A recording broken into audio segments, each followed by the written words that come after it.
So the reality is that people are becoming increasingly aware of their rights when it comes to their data privacy online.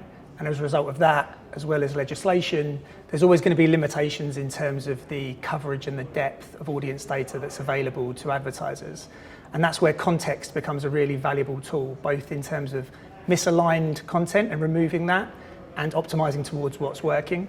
But ultimately what really matters is delivering outcomes. And so whether you're using audience data and or context as a signal, they're most powerful when you can align them with meaningful outcomes. So we've been doing a lot of work over the last year or so looking at the relationship between context and attention. And we've been prioritizing working with partners who use eye tracking technology and combine that with behavioral signals via AI modeling. And we're trading on attention seconds, CPMASs, which I think is making a lot of sense for the partners that we work with, both logically and in practice.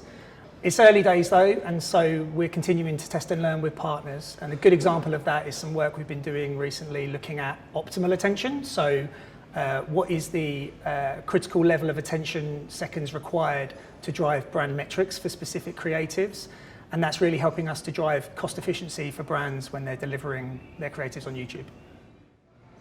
So I think the implications of AI at the moment are relatively unknown, but needless to say, the implications are vast.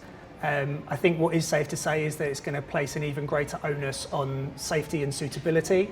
And whilst verifying content for its suitability and its authenticity is nothing new, AI is going to make it a lot easier to produce content that could potentially be misleading or inauthentic.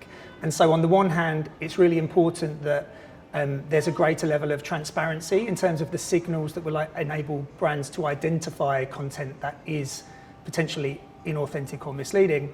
And on the other hand, a need for some greater rigor in terms of industry standards and legal frameworks to mitigate the potential risks.